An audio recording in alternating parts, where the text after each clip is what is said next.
I mean, all my days are smushed together. This is Sunday night, right? Thank you for coming out on a Sunday evening so that we could talk about the issues that are most important to us in the community in the year that's gone by. It is unbelievable that we've been in office for almost a year. I cannot even fathom or understand time. Every week almost feels like such a long journey, but then we get to the end of the year and it's like, how did all of this happen? So I'd like to thank all of our organizers and our leaders are in this room, and I think overall, one of the things that I'm proudest of in terms of what we've accomplished is that we've really proven that organizing does not stop at elections. And that the whole point of an election is so that we can start doing the work. That's the whole point, is that we do all of this stuff, all this organizing, all this door knocking, all of this community and political education, just so that we can get a seat at the table to start the real work. And what I'm so proud of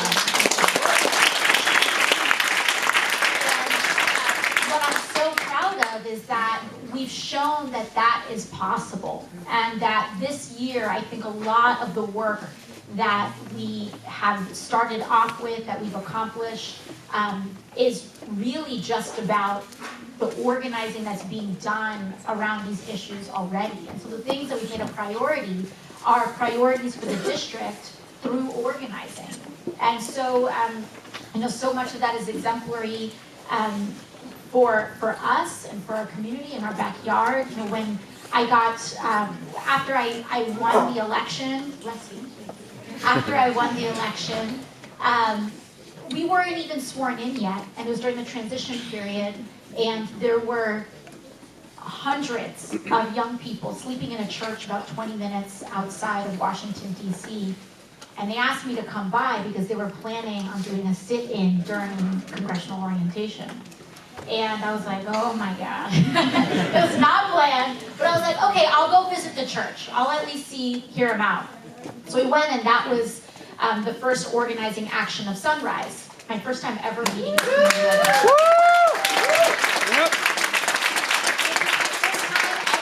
Sunrise, and I saw their commitment, and they asked me to join them at a sit-in in Nancy Pelosi's office the next morning. And I was like, oh man. But the thing is I didn't want to do it. I was so scared. But then I saw all of these young people sleeping on the floor of the church, and they were 14, 15 years old, willing to get arrested, willing to risk their college admissions, which at that time, when you're a teenager, risking your admission to college is one of the biggest risks that you can make. And how I felt was like, if they're willing to give up everything, then why can't I give up? Why can't we sacrifice? And so I went in and I wanted to throw up the next morning. I was just like butterflies all over the place. And we did it as successfully as possible. That's what we pursued. And it ended up vaulting climate change, environmental racism, and climate injustice from a number of climate issues to the top 3 voting issues.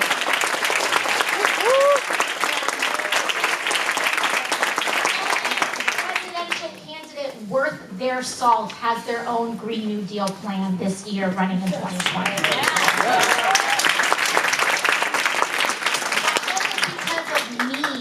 That was because of the organizing that was going on, and because we worked so hard to put and to elect people in a position that are willing to listen to activists and activism. And so it makes the system that much easier, that much more pliable to the will of the people. And that's what this larger project is all about. And I saw Arabella Somotas is here, so I want to make sure she's an assemblywoman, so I just want to make sure that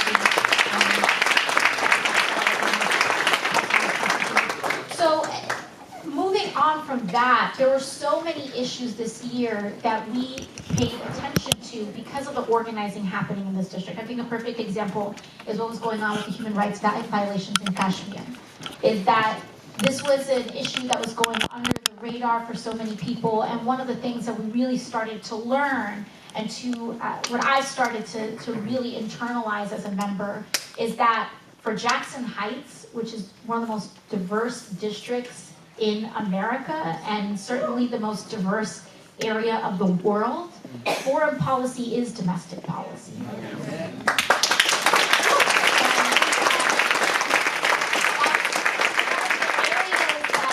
Proud of to say that we've grown the most, and that's something that's a journey that the community has led in bringing me on, and that what I'm also very proud of is that our foreign policy stances are led by this community first and foremost. Especially in Washington, where foreign policy is an area of consensus, but not always in the best way. It's an area of consensus where sometimes there's too much bipartisanship to get us into conflict, too much bipartisanship to ostracize the marginalized populations. There's a little too much consensus on lifting up the already powerful and ignoring those who are really experiencing major issues. Our community is able to lead in a completely changed lens of American foreign policy and progressive foreign policy in America.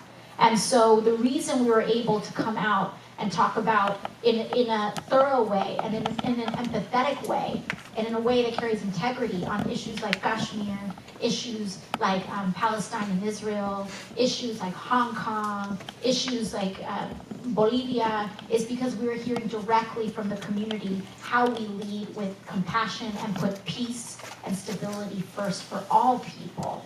And so that's, I think, a very powerful area that the community has started to lead, and that we always invite and continue to invite discourse and engagement, because this is an area that I think the whole country needs to grow in. And a lot of people aren't sure.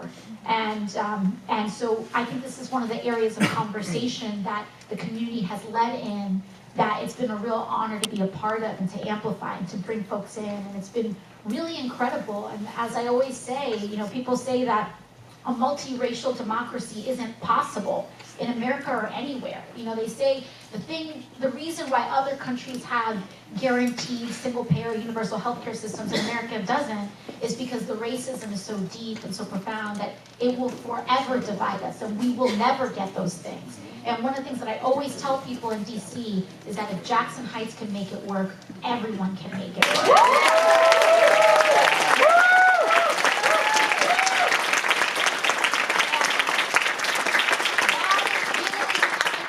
What our political, ideology is all about, which is basically we are all that we have, but we are all that we need. We're all that we have, but we're all that we need, and we need each other, and we have each other. And that, at the core, is why we will be able to build a single-payer healthcare system in the United States. We will establish tuition-free public colleges, universities, trade schools. Yeah.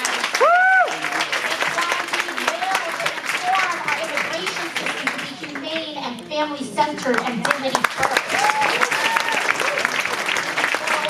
I'm thrilled to say that that's been an area of growth, and that's been an area where we've been able to truly transcend a lot of what the existing status quo has been. I think in terms of hard accomplishments, our office has been able to be a really just productive, good, ticking congressional office in Washington, D.C. I was shocked when I found out that actually there is no requirement for a member of Congress to do casework. There's no requirement. And in fact, many members of Congress can turn away undocumented people, and they can turn away immigrant casework, and they can discern what kind of casework they engage in. And I'm very proud to say that from day one, we had a 100% sanctuary policy, open door. If you are a constituent, if you are a human being that lives in New York 14 and you come into our office a block down, we will help you.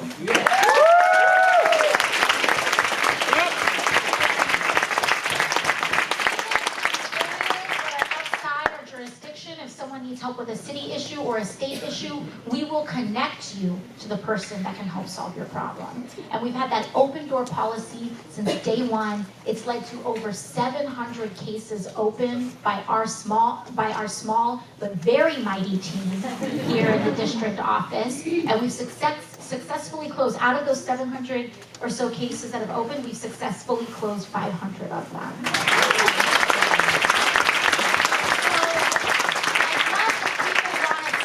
We're just talking the talk. We are walking the walk. And it's going on. We also uplifted fights that organizers were going on, Amazon being one huge example. And there are a lot of people that may want to detract about this issue, but here, if you're here in Jackson Heights, if you're in Sunnyside, you're in Woodside, you know what was going to happen to our community. You know what this meant for our community. And in fact, there was the counterpart to HQ2 got set up in Northern Virginia. And so the irony was that I was in both places where this is going on. And so I have a very direct experience of seeing what happens in the community that staved it off, and also spending time in a community that wasn't able to stave it off. And in the first year alone, the HQ2 has not been built, not even finished in Northern Virginia, and rents have gone up about 15% in some areas. And so, as much as people, but people who don't have understanding of that, they're saying, oh, see, the property values stayed low. Must you be upset? And it's like, if you know our community, you would know that it's not about property values rising, it's about rent rising. It's already at a crisis. We already need to work to build actually affordable housing, not affordable housing for people making $100,000 a year. And so these are some very strong issues. So that's a lot of where that advocacy's been coming from and going towards legislatively. I'm proud to say that we have introduced 15 pieces of legislation in my first year, so that's a clip totally for 1 month. One per month because much of them have been very comprehensive, so we'll drop a few at a time. The first, of course, being the Green New Deal resolution. The Green New Deal resolution was launched at the very beginning of my term, and I'm very proud to say that we have over 100 co-sponsors in the House of Representatives. And we're just about 10 away from the majority of the Democratic caucus co-sponsoring the resolution. And I can't tell you how difficult that is when it's something that leadership doesn't want people to co-sponsor, or when it's a piece of legislation that leadership doesn't want to pass. To be able to get almost a majority on our own with nobody really helping us with except for grassroots organizations, it's a huge feat. And again, that's the work of grassroots organizers. It's not me, it's us, as Bernie likes to say.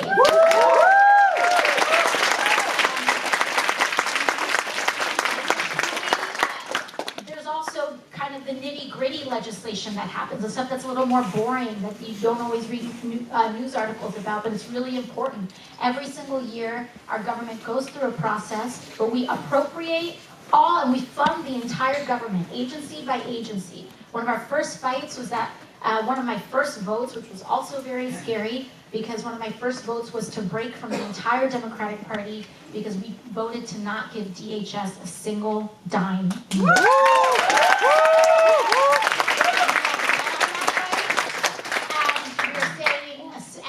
It's caused a lot of confrontation within the Democratic Party. I would say immigration is the #1 issue where there's intra-Dem fighting. And I just gotta put it out like that. You know, a lot of people believe that immigration is how they're gonna lose an election.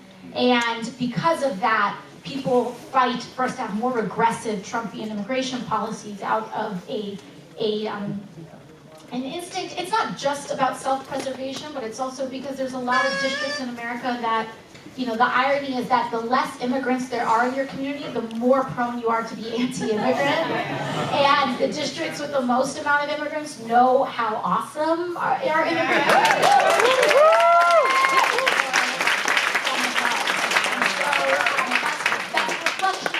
country, and it's a reflection of some of the work that we have ahead. But I do think that we've centered a lot of amazing issues, and we've held a lot of people accountable through hearings as well. And so through our legislative hearings, we've put people on the spot. We've drawn out information from Michael Cohen to Mark Zuckerberg. It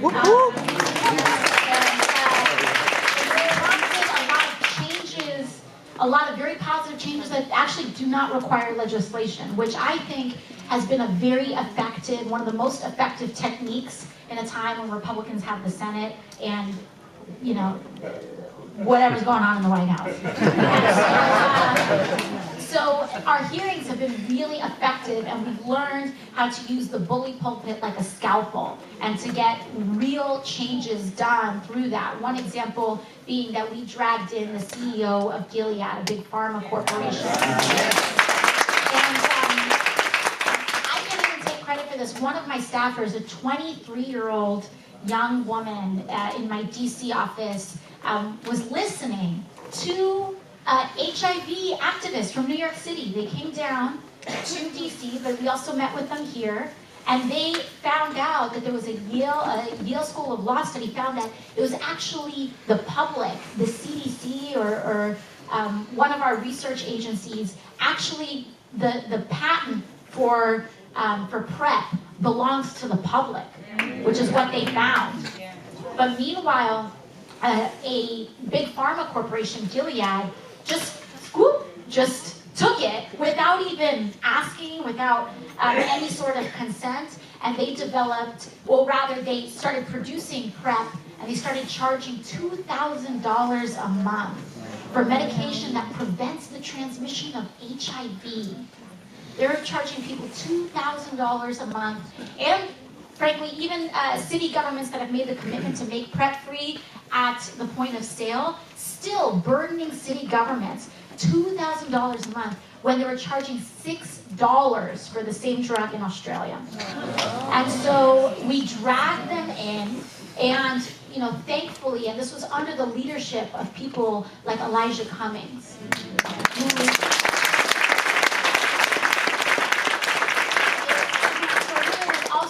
incredible honor to serve under his leadership, to understand his soul and the spirit of his leadership, because unlike 99% of people in DC, he actually cared about centering and uplifting freshman members, because the whole place is stacked on seniority. And so we took this to Chairman Cummings, and he said, let's do a hearing on it, which is unprecedented to do a full committee oversight hearing for something that a freshman member found. And so we did it. We dragged in that CEO. We asked them about it, and we found out that, it created an amount of political pressure because they were supposed to bring this. They're supposed to bring PrEP generic early, and they were dragging their feet on it. We held the hearing, and in the process of preparing for it, they made the public announcement that PrEP was going to go generic a year early. And so there's that. Corrupt military contractors, and we found and talked about the specific price gouging that they were doing, and we brought in CEOs of military contracting corporations that were essentially fleecing the public for tens of millions of dollars for small, tiny parts, and we were able to get millions of dollars refunded to the public after exposing it.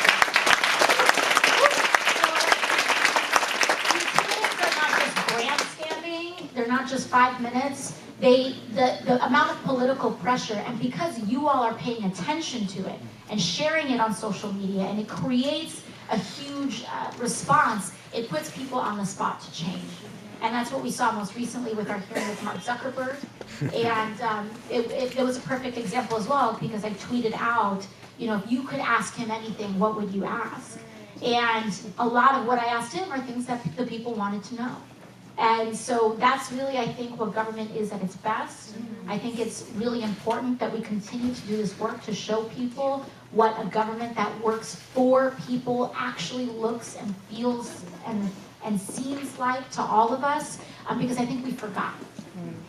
I think for a long time, we forgot what it was like to have a government that actually works for us, like in a very active way. We forgot what government that feels good looks like, and feels like. And so, you know, as Mrs. Whitehead said, it's not just me. We need to, this is just the beginning. And I don't feel like I'm leading this. I feel like I'm following it. And I feel like my job is to sit here and listen and to translate. And so long as we're organizing, I'm able to do that work. But I will not be able to continue doing that work if we're not in here paying attention, doing the things like tonight. So with that, I just thank you all for being here. I'm looking forward to it.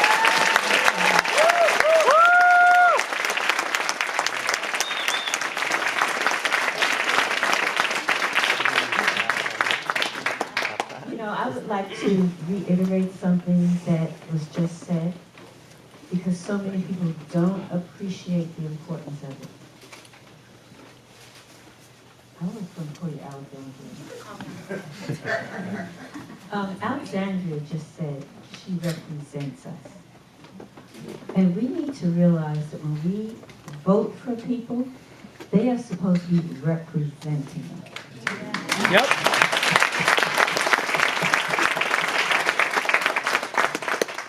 You know, we should acknowledge, appreciate, and support those people that are not representing us. And I hope I'm not causing a problem, but those people who are not representing us, we should show them the door. Yep.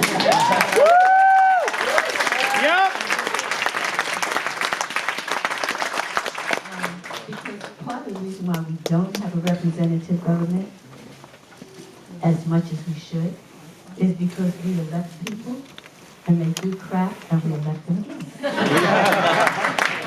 And then you say, why is there so much crap around? Okay, so when we start doing our part and making sure that people who really want to represent us know that we have their back, and let people who don't want to represent us know that they don't have our support, then we'll get the government that we deserve.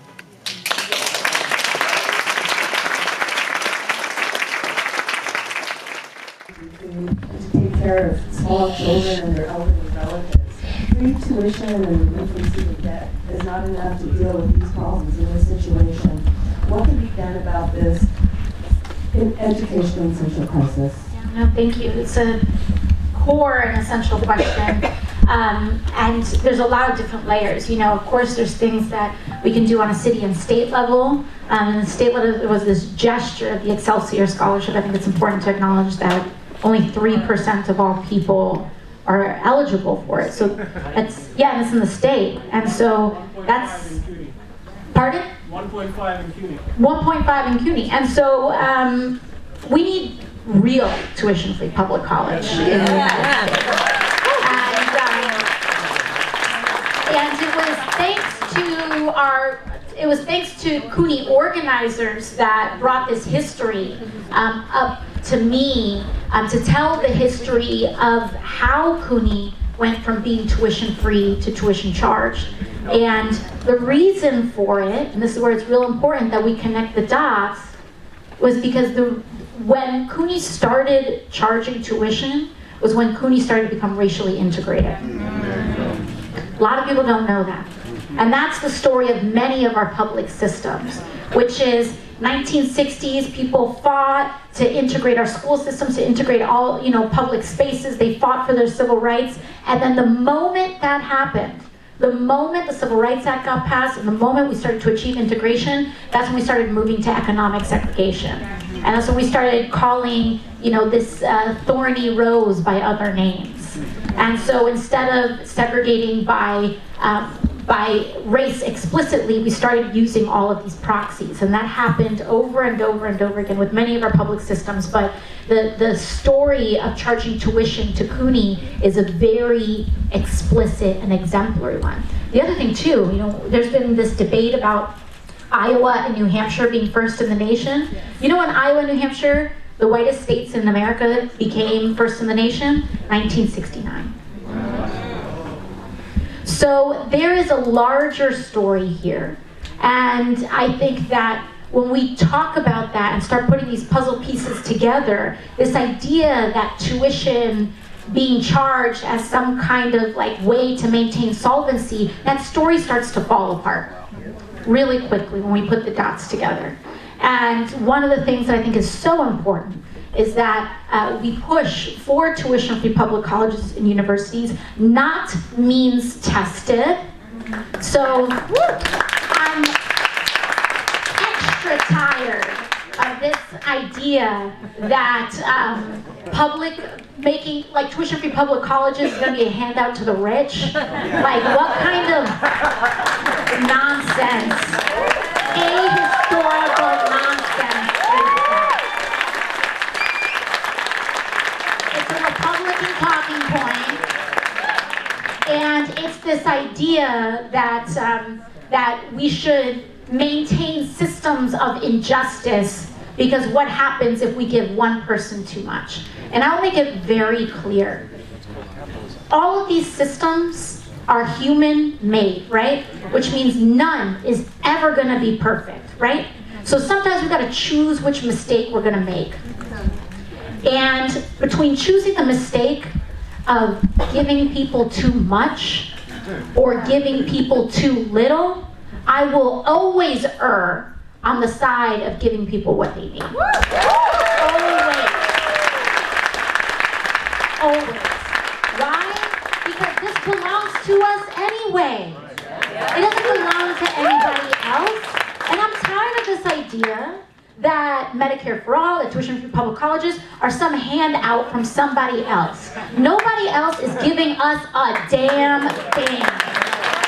We built this on our own, we fund it, we establish it, we fight for it, we create it, and no one should be able to take it away from us as they have been.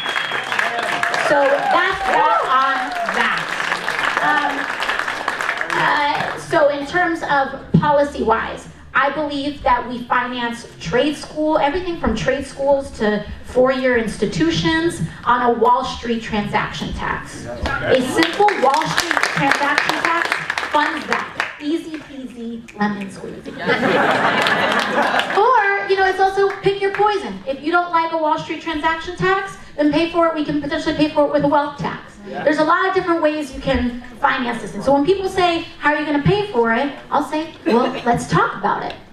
How do we want to do this? What do we want to undo the $2.1 trillion in the GOP tax cut? For me, that one, you undo that. And this is the other thing too. It's like we truly have forgotten what government that works for us looks and feels like. But the GOP tax cut costs the U.S. about $2.1 trillion. You know how much it costs to forgive all student loan debt in America, private and public? 1.7. Wow. So you reinstate that tax cut, and you could potentially use those offsets to forgive every single student loan in the United States of America and still have some change left over.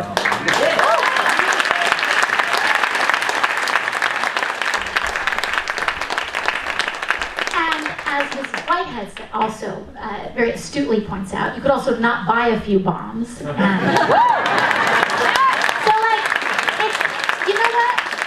think it transitions the conversation not to how are you going to pay for it, how do we want to pay for it? That's the question that we want to ask. How do we want to pay for it? Do we want to change our priorities? Do we want to cut back our defense spending? Do we want to tax Wall Street? Do we want to impose a wealth tax? Let's talk about it. These are all viable, beautiful ideas that I'm on board.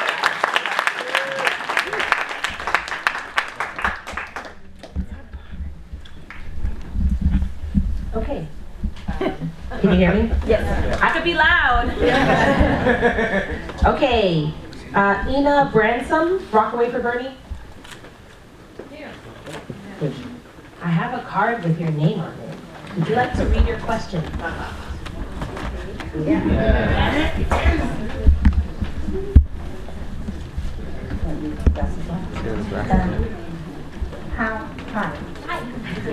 How do you gauge actual steadfast support for the Green New Deal and really everything that getting us a voice at the table? Currently in Congress, And what will be the tipping point? You know what I'm saying? Meaning support that can push through and actually in the face of the corporate-owned Democratic Party establishment. No, there are absolutely challenges. Thank you. Because similar to Medicare for All, there are a lot of people who will co-sponsor a bill that don't actually support it. And they co-sponsor it because they get spooked into it by their own constituents. But it always depends on the relationship that a given member has with their community. Like, are they scared of their constituents, or are they like really trying to see how their constituents feel and advocate for their positions? There's two types of support. One is, do we have the support of the people? And that we do. 70% of the depending on what poll you look at, about 70% of Democrats are supportive of a Green New Deal. Not only that, but in our recent visit to Iowa, we really saw that actually in communities in the state of Iowa, climate change is a top 3 voting priority for the caucuses. So that's not just because of the organizing and the work that we've been doing, but it's also because climate change is here. And earlier this year, there was unprecedented flooding in the Midwest in about February, March. And when I landed in Iowa a few weeks ago, as the plane was going down, I still saw communities underwater. The floodplains are still there. And what happens there, I think it's really important. I tell them what happens in the Bronx matters to you, but I think it's also really important that we recognize our connectivity. What happens there impacts us. Because those folks there and the families there are responsible for producing the food that we eat. And so when those yields go down, our food gets more expensive when we walk into Key Food, when we walk into any other area. And of course, that food injustice becomes an issue because as food gets more expensive, that impacts the poor and working class Americans the most. We feel that in our pocketbook the most. And so it's important that we show and talk about how those issues are interconnected. So I do strongly believe that there is strong support within the party. That being said, we are taking on fossil fuel corporations, which I would almost argue have more power over our government than even Wall Street does. What I remind people is that a lot of people know that the Koch brothers have purchased the Senate. They bought it. Republican senators don't do anything without calling a Koch brother first. And remember, Koch brothers, right, we know them as this oligarchical family in the United States. Where did they make their fortune? Oil and gas. They're a fossil fuel dynasty that has purchased an entire chamber of the United States government.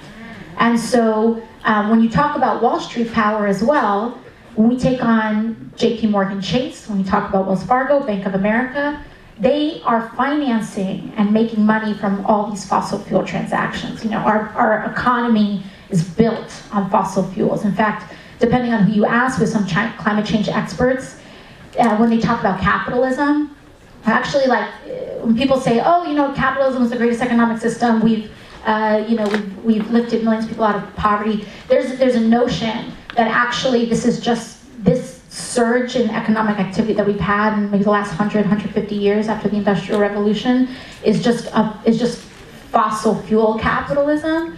And when the fossil fuels run out, this whole concentration of wealth will be threatened as well.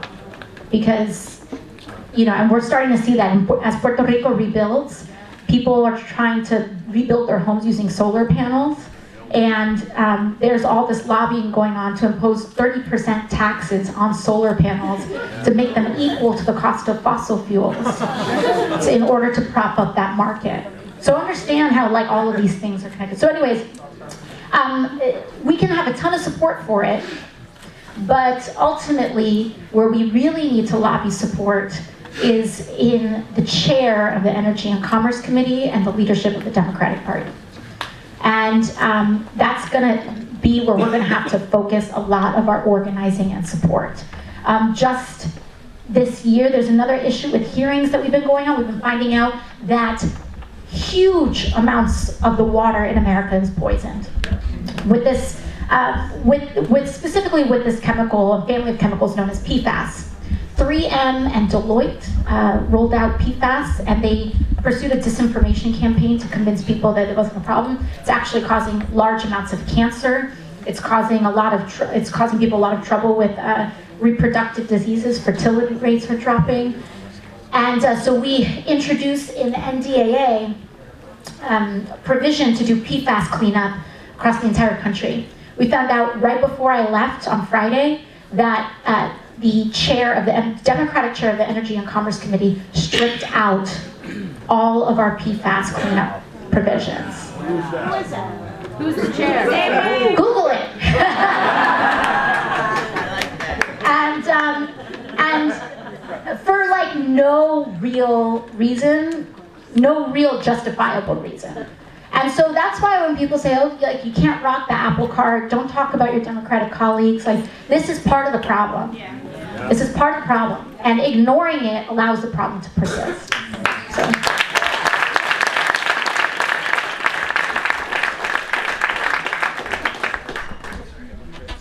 I think everyone is getting to know so much from you talking and sharing what's going on in Washington, D.C.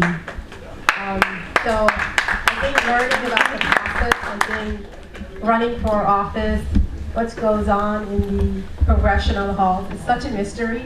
People are mystified, scared by it, and they don't move forward to know more about it. So I do want to thank you for crystallizing to us and everyone else that what's happening, what the process is like, that we should have an opportunity to run the process, which hasn't been done before. Like you said, is to keep away certain people from those offices so things keep happening the way they have been happening. So thank you so much. Before you continue on to the next question, I do want to recognize two individuals, Mr. George Choudhury and Cairo Islam Coco. And if you're here, please raise your hands for your support.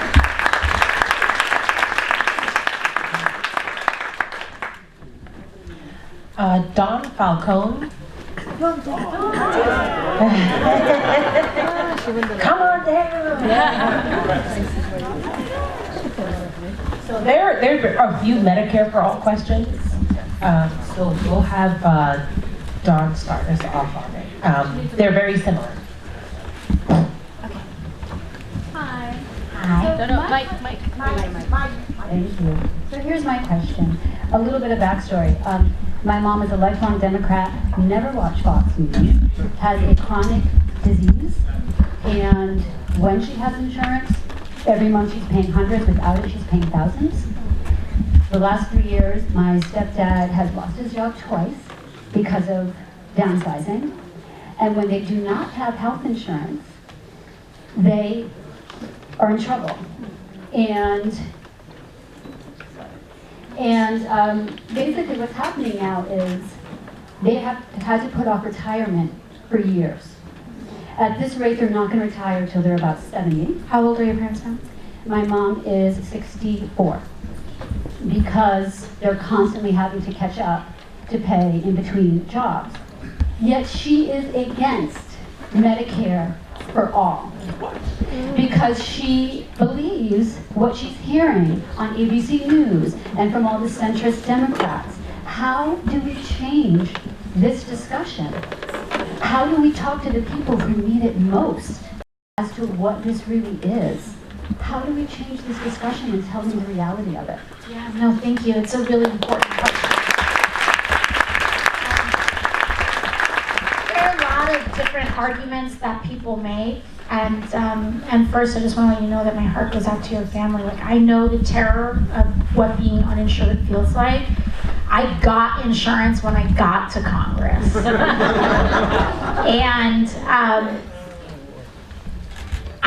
I feel very blessed that I don't have any like major health issues or chronic conditions. I'm very lucky. But even so, just the amount of stress and anxiety that you live with going day to day without insurance, just feeling like, what if I walk out of my apartment and I don't know, I slip on a curb or have any sort of issue happen. Also, like, you think you're in good health, but you don't know. And so just from being uninsured to being insured without even having any pressing medical needs is still a huge transition in one's life. And what I'll also say is, like, I'm telling you straight up, I am a member of Congress. Members of Congress get Obamacare exchange insurance, and so we are subsidized to having a gold level insurance plan. That's what a member of Congress gets, okay? Full transparency. I would give up my gold plan in a minute for Medicare for all.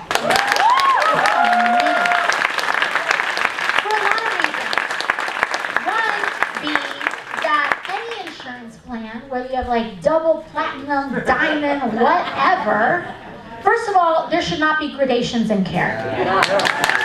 First and foremost.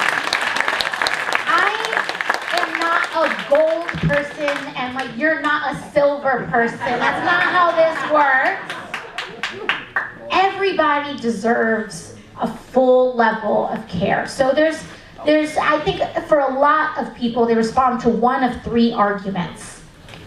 They respond to a moral argument, or they'll respond to a political argument, or they will respond to an economic argument. And usually when you argue for an issue, if you include one of those three things, or all three of those things, it'll hit some kind of point for some people. So one, the moral argument for Medicare for all, that's what we were just talking about. If you are a human being living in the most advanced society in human history, you should be able to go to the doctor. Yeah. That's what an advanced society means to me. Yes. Yep. Every single person should go. You should not be denied. And just in general, I do not believe in an America where people can be too poor to live. So that's number one. Secondly is the political argument.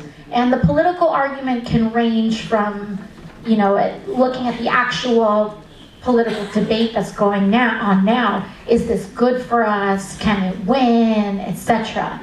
And I think when it comes to the political argument, I tend to appeal to values of universality. Nice meeting you, finally.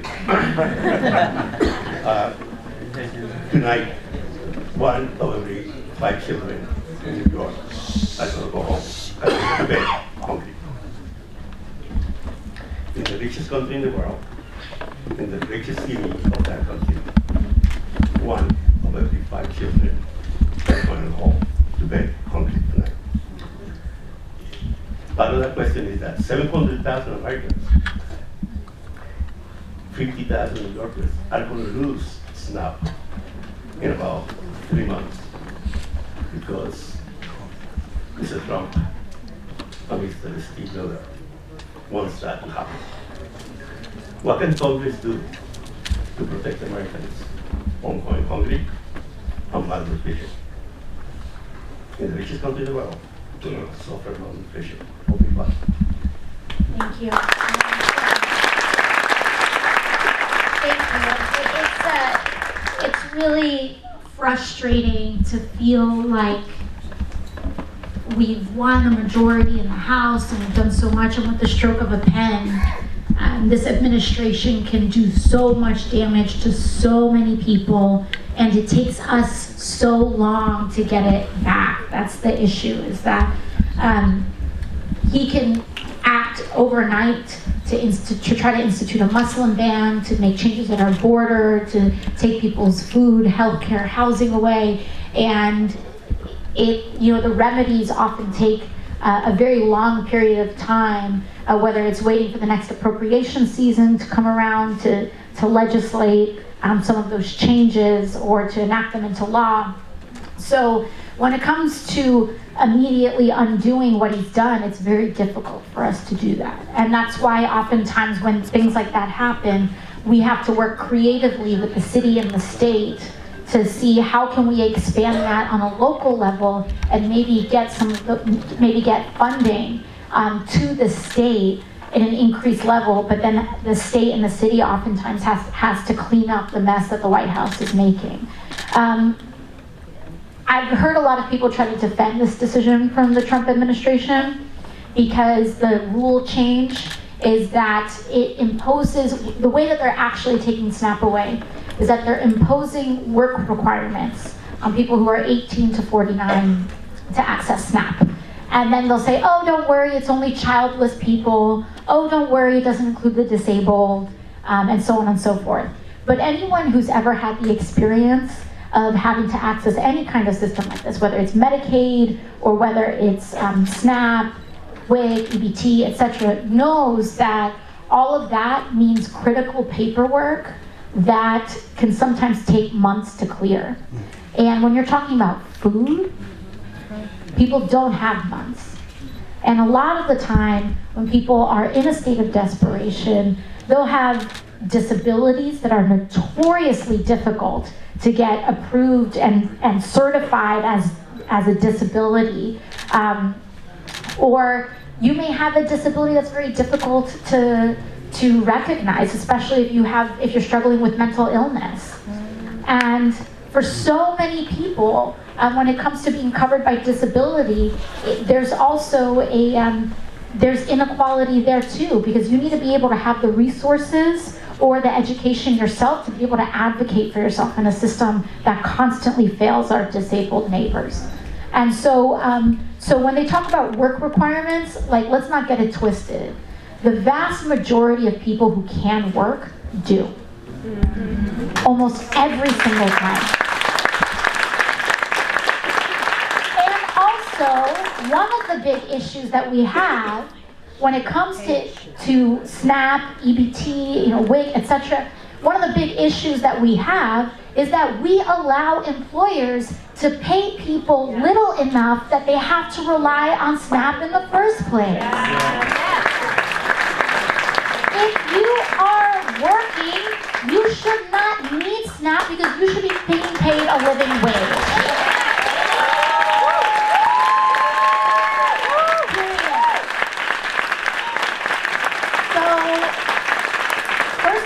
This is a wage issue, this is a healthcare issue, this is a cost of living issue, because no person who has a job should be making so little or should be getting paid so little that they're relying on public systems.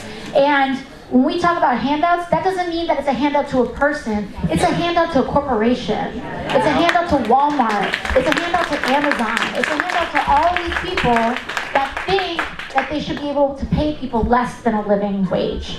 And so the truth is that anybody who's working should not, if you impose a work requirement, anyone who's working shouldn't even be in that situation to begin with. And so there's holistic issues going on. And when people talk about, oh, don't worry, it's about a childless person, we all know, first of all, when they say childless, they mean no minor children. No minor children. So if you have a 19-year-old, you're being counted as childless.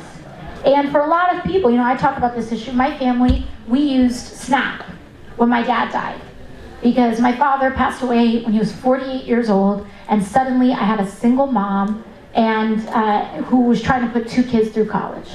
And like, so many people don't know what that situation is like. My father had just passed away. My mother was caregiving for him, and the little work that she was doing was under the table. And so that counts as not having a job.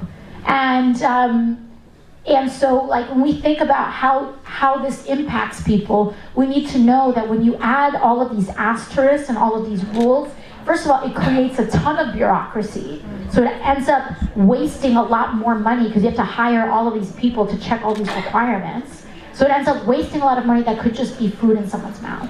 And so in terms of the long-term policy, that's what that looks like. But the short term, we're going to have to work very creatively with the city and the state to see how we can expand some of those protections again.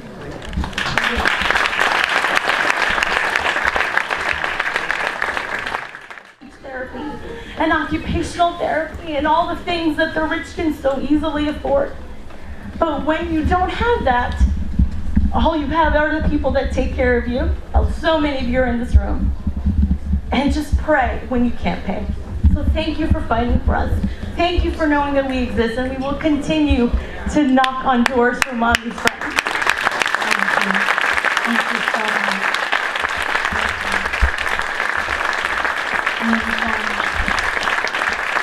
Thank you for tonight.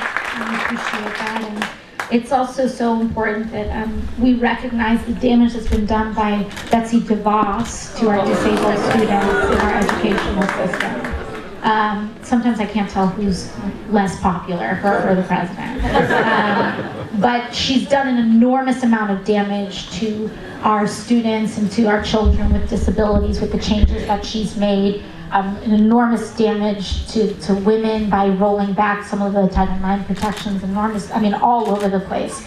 But especially to our children with disabilities, there's a lot that we're going to have to reinstate and fix. But one of the things that I think is important too is when you do look at countries that have amazing systems like universal health care, or for example the NHS, they built these systems in a time when everything in their countries got destroyed. It's important to remember that a lot of these systems were built and they ascended in the post-World War II Reconstruction era. And they had this opportunity when they said we need to rebuild our society from scratch. And when they said, okay, we want to establish society, want to reestablish a society, what do we want that society to have? And it was in that post-World War II era, from all of the wreckage, that they said, you know what, we want to build a country that guarantees health care for all its citizens.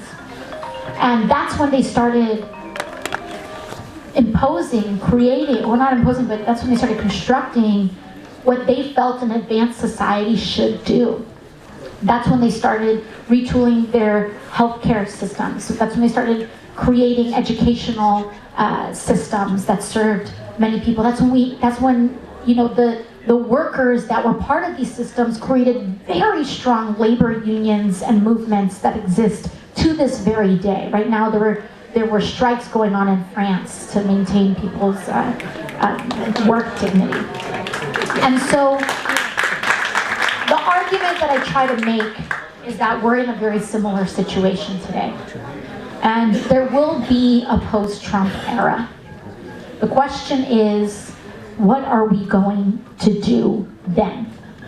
And there's a camp of people that believe that nothing was wrong, that Trump was an accident, and that they really do believe that. They think this is a temporary embarrassment. Like Joe Biden says that all the time. No, he really does. Like it blows my mind, but he really does. He says, when I'm president, these Senate Republicans, they're gonna come right back to us all the time. I don't know what world that is, but it's not this one. And but there's this idea that Trump is just like an accident. That those are some same people who don't think racism has anything to do with this either. So they're just like, it just happened. And the thing is that what I say over and over again, he is not the disaster. He's the symptom. He's the symptom of all of these issues. There's a reason that this has happened. And the question is, are we not going to acknowledge that? And I have yet to hear almost anybody really acknowledge that. They'll say he is racist. They'll say he is corrupt. They'll say what he is. But very few people will say he is a symptom of a racist legacy in America.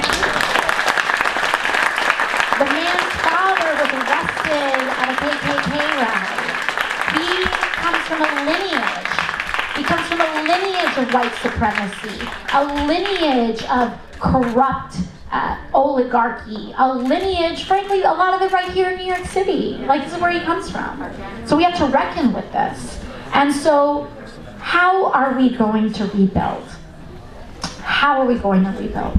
Not just from this, but I actually do believe that climate change is one of those one of those basic systemic threats from which we will have to rebuild. My family in Puerto Rico, all people in Puerto Rico are in a similar boat. They say our entire island was leveled. How will we rebuild? Everyone in California whose land was burnt down, how will we rebuild? All of the people underwater in the Midwest, how will we rebuild? Folks that our entire communities decimated and having their families separated at the border, how will we rebuild? And there are a lot of people that just want to build it as it was before. We can't do that. But it's the hardest thing to do. The hardest thing to do. And so it's going to take all of us to really fight. And it's going to take all of us to fight nationally, but even here back home. And I never, ever, ever want to take this seat and this opportunity for granted. It's very important to me. And the other thing that we know is that when you speak truth to power, power fights back. They do. We can't get comfortable. We have an entire national Republican apparatus that has its sights and its scope set on this district now. We have at least two of the Republican opponents that have raised $500,000 each. We have Democratic opponents that are courting Trump's faith leaders to come in and parachute in this district. We cannot take this for granted. And not only that, is that they want to do damage to the credibility and to the movement and to say nothing is going on here, it's an accident. We all know since June 26th we won the primary, June 27th they were saying it was a fluke. That's not an accident. Because this system is not supposed to let people like us win. And women, as I said earlier, women like me aren't supposed to run for office. Women like me aren't supposed to stay in office either. People like us aren't supposed to stay in office. But what we're showing is that I think something more permanent is changing. And I think this community is the seat of that change, is a seat of that change, but it's happening all over. Because guess what? Rashida wasn't supposed to win. Ilhan wasn't supposed to win. I mean that in a very real way. Because they were both running in open races, and they had DCCC candidates that they were running against. They literally were not the pre-chosen ones. Ayanna wasn't supposed to win, but also there were a lot of members, even in more swing seats, that won that were not the chosen D-Trip candidates. I wish we could talk about that sometimes a little bit more, but there are a lot of members of Congress this year that ran that were not the party's pre-chosen ones, and they won anyway. And no one wants to let that secret out.